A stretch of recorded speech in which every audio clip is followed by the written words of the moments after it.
नमस्ते, मम नाम धात्री सीए। अहं तृतीयकक्षायां पठामि। अद्य अहं पुण्यभूमिः भारतम् इति विषये वदामि। वयं भारतदेशे वसामः। अस्य भरतवर्षम् इत्यपि नाम। अत्र सर्वाः प्रजाः सत्ये धर्मे च रताः। अयमेव देशः साधनाय योग्यः।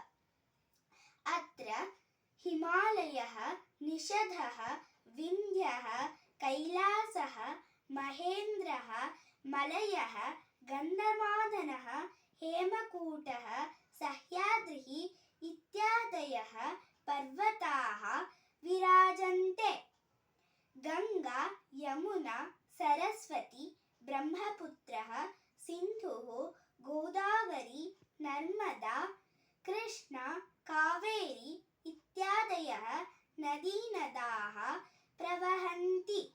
तेषां स्नानेन अस्माकं पापं नश्यति, पुण्यं वर्धते।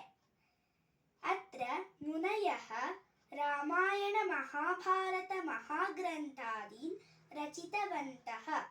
तेषाम् अध्ययनेन वयं मोक्षं प्राप्नुमः। जयतु भारतं, जयतु संस्कृतं। धन्यवादः।